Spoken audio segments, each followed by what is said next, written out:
evidence the key to your feelings can be found in your stomach.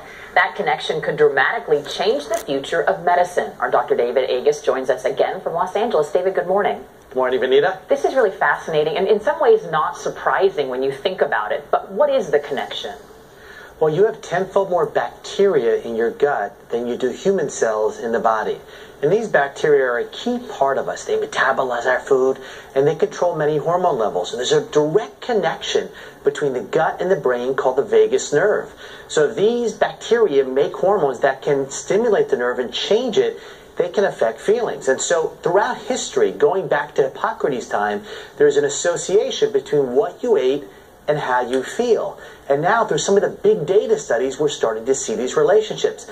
Potentially a relationship between high glycemic index foods and depression. Potentially some of the neurodevelopment disorders tied to what you eat. Because what you eat changes the bacteria in your GI tract. So you're saying, Dave, that as we go to the barbecue this weekend, we can determine how we're going to feel by what we put in our mouth?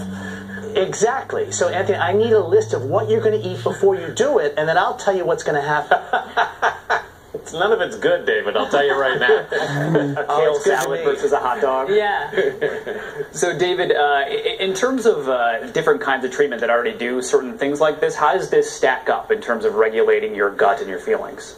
Well, right now, most of the treatments we have for psychiatric disorders, for how you feel, target the hormones in the brain.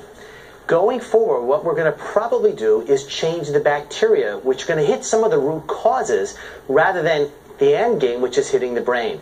So it's an exciting time. The problem is there are 20,000 different bacteria in each of us.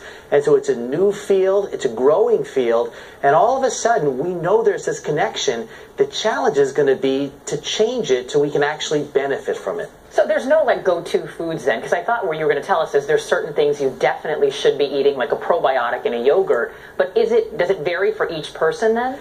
That's the key. And so this goes back to the time of Hippocrates, where he would write, when I ate this food, I felt this way or this way.